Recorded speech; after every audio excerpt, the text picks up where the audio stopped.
Sebelum menonton, jangan lupa like, subscribe, dan tekan tombol lonceng. Selamat menyaksikan. Halo sahabat Eljon, kembali lagi di Eljon Medical Forum bersama saya Cynthia Karani. Dan kali ini kita akan bahas soal asma untuk penanganannya pada orang dewasa. Saya di sini sudah bersama narasumber kita, ada Dr. Wahyu Agung Purnomo, dokter spesialis paru. Kita akan membahas soal asma ya dokter ya, tadi berkaitan dengan orang dewasa. Kali ini berkaitan dengan pengobatannya ya dok, tadi kan soal penyebab, gejala, dan lain, sekarang soal pengobatan dan juga cara mencegahnya. Yang pertama mungkin pengobatan dokter, gimana pengobatan dari asma ini dok, untuk orang dewasa? Ya, baik, pertanyaan yang baik dan menjadi pertanyaan sebagian besar pasien-pasien dengan keluhan sesak atau asma. Jadi bagaimana dok pengobatan asma? Jadi pengobatan asma ini tentu saja tidak bisa disamakan dengan penyakit respirasi yang sifatnya akut ya, karena kita membutuhkan waktu monitoring, evaluasi, kemudian penentuan seperti itu. Jadi untuk pengobatan asma itu kita biasanya di awal adalah kita mengakses atau kita mengukur sebenarnya asmanya ini masuk ke derajat yang mana, sampai separah apa asmanya seperti itu. Karena ketika kita sudah bisa mengidentifikasi derajat keparahan asmanya, maka kita menentukan initial treatment atau menentukan terapi pertama yang kita bisa berikan. Seperti itu. Terapi-terapi yang kita berikan pada orang-orang dengan asma itu untuk modal dasarnya itu meliputi dua hal, yaitu terapi yang bersifat reliever atau melegakan, dan terapi yang bersifat controller atau pengontrol, seperti itu. Untuk reliever atau melegakan itu biasanya kita gunakan memang ketika pasien mengalami gejala sesaknya. Jadi kalau ada episode di mana gejala asmanya ada perburukan, maka terapi reliever inilah yang bekerja. Kemudian yang kedua adalah terapi controller atau pengontrol. Nah, namanya juga pengontrol, berarti dia adalah menjaga supaya kondisinya, frekuensi sesaknya, frekuensi gejalanya itu tidak intensitasnya tidak sering atau frekuensinya tidak sering seperti itu. Jadi dua terapi utama yang kita bisa berikan pada asma. Apa itu terapi pelega? Yaitu terapi-terapi yang digunakan untuk melonggarkan saluran nafas. Itu bisa macam-macam, bisa pakai obat minum. Itu yang dulu ya, yang sekarang lebih orientasinya ke terapi yang bersifat lokal di saluran nafas, yaitu obatnya bisa disemprot atau dihisap, kemudian bisa dipakai alat yang namanya nebulizer, seperti itu terapi peleganya. Terapi pengontrolnya pun seperti itu. Terapi pengontrol itu device-nya atau macam-macam alatnya juga banyak, ada yang juga disemprot, dihirup, tapi kandungan obatnya berbeda antara yang melegakan sama yang mengontrol, seperti itu. Kalau yang melegakan itu komponen utamanya adalah obat-obat yang bikin saluran nafas longgar. Kalau yang pengontrol itu ada obat yang bersifat anti radang, biasanya kita sebut dengan kortikosteroid atau steroid. Itu bisa kita gunakan untuk asma ini. Untuk pemilihannya ya itu tadi kembali ke saya jelaskan di awal, berdasarkan derajat keparahan asma. Seperti itu. Oke, jadi ada beberapa terapi ya dokter ya, salah satunya tadi ada juga nebu yang sekarang kayaknya orang-orang ketika terasa sesak biasanya diberikan itu ya dokter ya, yang paling utama. Atau banyak juga yang menggunakan inhaler dokter yang disemprotkan. Kalau penggunaan inhaler ini dokter sebenarnya bisa menyebabkan ketergantungan nggak sih dok? Oke, ini pertanyaannya menarik juga karena pasien-pasien biasanya kalau kita minta untuk memaintain terapi yang kita berikan, artinya memakai secara rutin tanpa ada keluhan, itu mereka agak berat karena berpikirnya, dok ini jangan-jangan bisa bikin saya ketagihan nih. Ini yang harus kita luruskan. Jadi bukan demikian, bukan bikin ketagihan, tapi terapi-terapi yang dimaksudkan adalah, jadi asma ini sebenarnya tidak bisa sembuh sama sekali, itu tidak, tapi dia bisa membaik atau memburuk seperti itu, atau berubah manifestasi menjadi alergi yang lain bisa kalau asma itu. Kemudian terapi yang kita berikan pada pasien asma itu biasanya ada tujuannya tadi, ada yang untuk melegakan atau mengontrol. Yang seringkali orang komplain adalah terapi pengontrol. Jadi terapi pengontrol itu kita berikan di luar dia mengalami serangan. Jadi kan orang heran nih, dok ini saya nggak lagi serangan, kenapa saya harus pakai obat ini? Apakah obat ini malah nggak bikin kita ketergantungan? Jawabannya adalah tidak, karena obat itu isinya adalah komponen-komponen yang berfungsi untuk melonggarkan dan antiinflamasi. Jadi kembali ke definisi awal tentang asma. Asma itu kan keradangan kronis. Maka kita perlu anti radang untuk bisa meredakan gejala asma yang kita rasakan seperti itu. Jadi bukan ketergantungan, malah obat itu fungsinya untuk mengontrol agar tidak terjadi serangan yang frekuensinya sering seperti itu. Oke, jadi memang untuk mengontrol ya dokter ya, memang bukan ketergantungan, karena sebetulnya setiap kambuh ya mau nggak mau itu merupakan salah satu terapi kontrolnya tadi ya dok.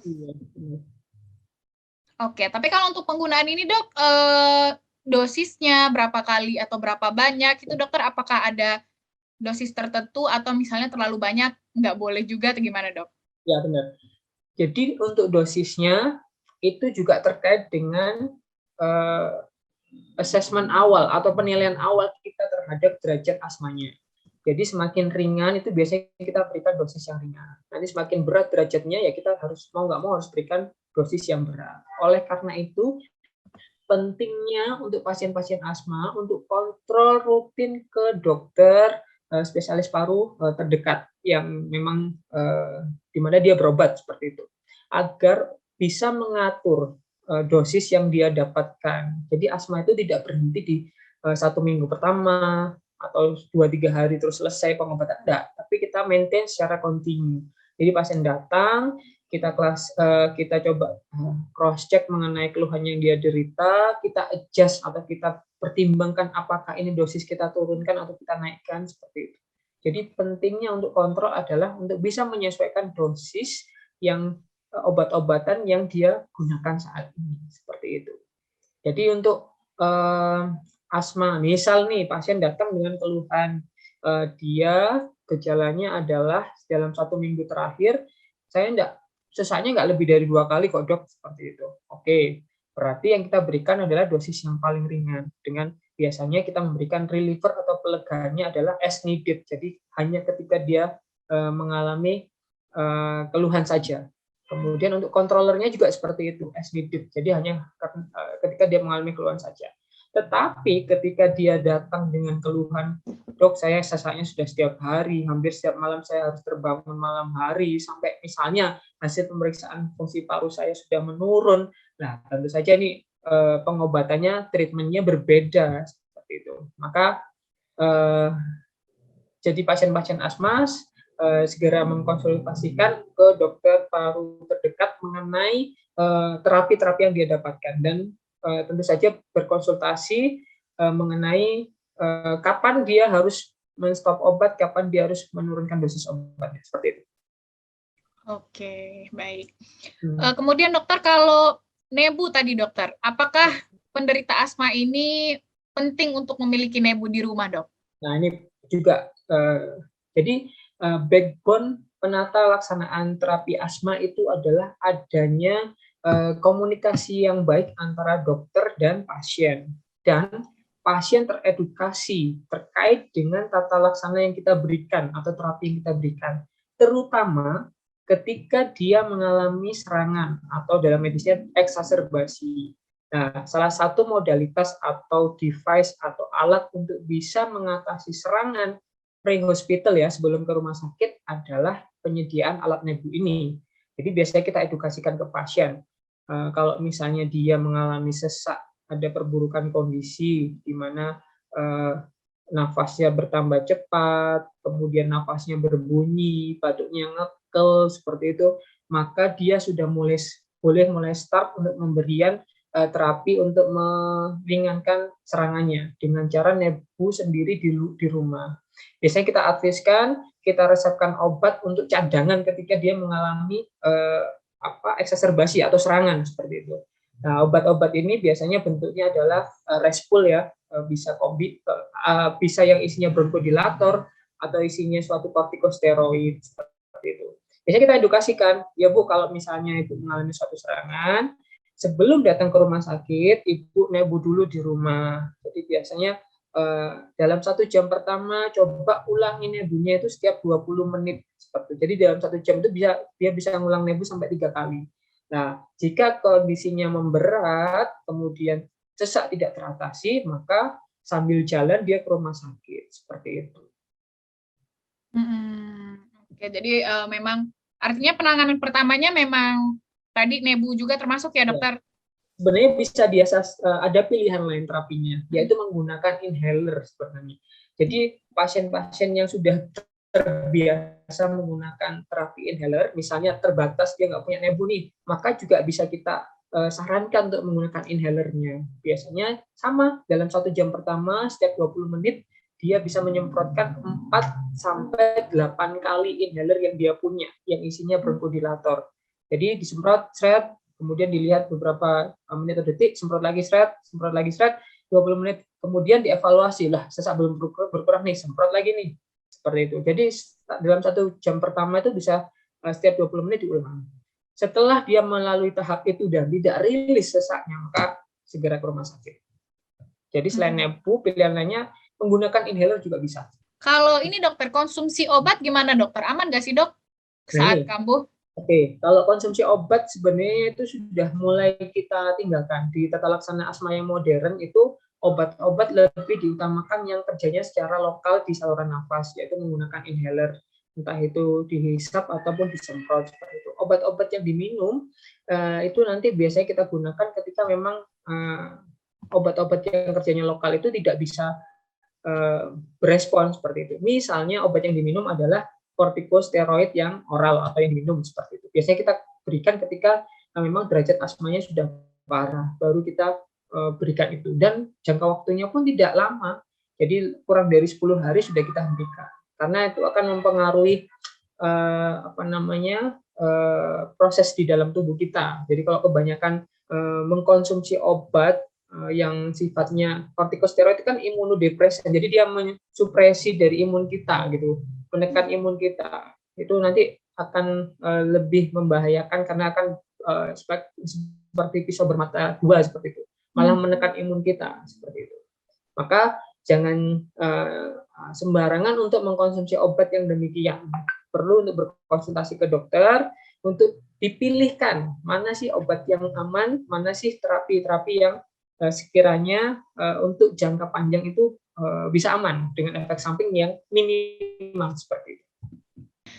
Terus dokter, soal inhaler, katanya penderita asma ini disarankan untuk kumur-kumur dokter setelah penggunaan inhaler. Itu benar nggak dokter? Kenapa dok? Nah, benar sekali. Karena untuk inhaler, terutama yang tadi saya sebutkan, controller atau pengontrol. Inhaler kan bisa dua ya. Ada yang kerjanya untuk pelega atau reliever, ada yang kerjanya untuk pengontrol atau controller. Terutama yang untuk pengontrol itu mengandung kortikosteroid. Jadi kortikosteroid ini biasanya membuat jamur ketika itu tidak kita bersihkan seperti itu. Jadi sebaiknya kalau menggunakan obat-obat inhaler yang berisi steroid atau kortikosteroid, maka setelahnya kita wajib untuk berkumur, untuk membilas ya seperti itu, biar tidak timbul jamur nanti. Ternyata ada seperti itu ya dokter ya, karena kebanyakan mungkin orang habis pakai terus merasa lega, ya udah gitu, nggak kumur-kumur. Selanjutnya soal fluor dokter, katanya nggak boleh diberikan kepada pasien asma, tapi boleh dijelaskan dulu dokter, fluor itu apa, terus mungkin ditemukan di mana dan lain-lain, silakan dok. Sejauh ini sih jarang sekali ya yang menggunakan itu ya, jarang sekali yang menggunakan itu, dan berdasarkan panduan GINA itu kita tidak pernah ada pilihan terapi seperti itu sih. Seperti itu. Jadi kalau edukasi saya kepada pasien-pasien dengan asma itu gampang sebenarnya. Jadi kalau organisasi dunia itu kan asma ini ternyata penyakit yang tidak lokal ya, sudah mendunia seperti itu. Jadi ada organisasi khusus yang ngurusin masalah itu. Jadi untuk meng-cross check atau untuk mengklarifikasi apakah terapi saya ini sudah benar. Sekarang kan sudah zamannya terbuka ya, era keterbukaan. Tidak melulu dokternya saja yang benar, tapi pasien juga bisa konfirmasi, bisa coba untuk klarifikasi mengenai ketepatan pengobatannya dia, maka salah satu jujukannya atau pedomannya adalah GINA, yaitu Global Initiative of Asthma, seperti itu. Nah, di situ itu disebutkan pilihan terapinya, step-step pemberiannya, bagaimana cara menurunkan dan meningkatkan dosisnya, seperti itu. Sejauh ini pakailah obat-obat yang merupakan rekomendasi dari organisasi tersebut. Atau kalau di Indonesia organisasinya adalah PDPI, yaitu Perkumpulan Dokter Paru Indonesia ya. Jadi seperti itu. Kalau memang dari PDPI itu rekomendasikan itu, maka bisa kita gunakan. Atau dari GINA merekomendasikan itu, maka bisa kita gunakan. Oke. Selanjutnya dokter, soal olahraga dokter. Katanya banyak yang bilang penderita asma katanya sulit kalau olahraga. Gimana dokter? Sejauh ini sih kalau saya mengedukasi pasien, malah saya minta untuk olahraga, karena asma ini kan butuh untuk kita melatih nafas ya. Ya pilihlah olahraga yang memang khusus untuk pasien-pasien dengan kapasitasnya yang sesuai dengan pasien-pasien asma. Salah satunya bisa yoga, kemudian bisa berenang, kemudian olahraga-olahraga yang bersifat aerob seperti senam. Ada beberapa literatur juga yang merekomendasikan ini, adanya senam asma. Senam asma itu senam khusus orang asma. Itu bisa juga di browsing di googling gitu ya, senam asma, maka akan keluar. Di situ ada tata caranya, kita dilatih latihan nafas, menghitung denyut nadi dan lainnya. Jadi bukan berarti orang dengan asma mempunyai keterbatasan untuk melakukan aktivitas, terutama olahraga. Tapi dipilihkan olahraga-olahraga yang bisa membantu dia untuk bisa mengoptimalkan pengobatan asma. Seperti itu. Oke. Terakhir dokter, bagaimana mencegahnya dok? Mencegahnya, oke. Mencegahnya tentu saja kita mengidentifikasi dulu pencetusnya. Jadi kalau kita ke pasien-pasien biasa mengedukasi, Bu, Pak, tolong coba diidentifikasi. Biasanya gejalanya ibu bapak ini memberat saat apa, seperti itu. Atau karena setelah terkena apa, seperti itu. Misalnya habis aktivitas apa, seperti itu. Nah, jika ibu bapak sudah bisa mengidentifikasi, maka coba hindari pencetus-pencetusnya itu. Itu untuk mencegahnya. Yang kedua, tentu saja pencegahan terbaik adalah dengan pengobatan yang teratur. Jika kita menjalani pengobatan yang teratur, maka kita akan mencegah perburukan atau mencegah eksaserbasi atau mencegah serangan. Seperti itu sih. Oke, baik. Siap, terima kasih banyak ya Dokter Wahyu. Kita hari ini udah banyak ngobrol soal asma, penanganannya pada orang dewasa. Terima kasih banyak Dokter Wahyu, sekali lagi saya ucapkan. Ya, sama-sama. Mohon maaf atas kurangnya. Semoga bermanfaat dan membawa kebaikan buat kita semua. Amin. Baik, nah itu dia sahabat Eljon ya. Tadi saya dan juga Dokter Wahyu sudah bahas soal asma tadi ya. Jadi pengobatannya seperti apa, penggunaan inhaler juga, kemudian nebu.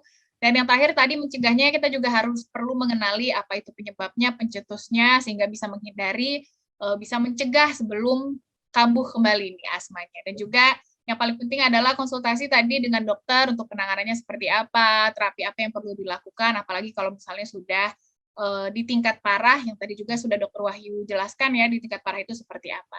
Semoga berguna dan juga bermanfaat, bisa langsung dilakukan juga untuk para penderita asma hari ini yang mungkin juga sudah menonton. Sekali lagi saya ucapkan terima kasih. Saya Cynthia Karani dan juga Dr. Wahyu Agung Purnomo, dokter spesialis paru, pamit undur diri. Sampai jumpa. So, saya Mawar Salem, pamit undur diri. Ada kamera nih. So, gimana nih kalian? Pasti udah pada nonton semua kan? Karena kalian udah nonton, berarti kalian harus like and subscribe ya. See you!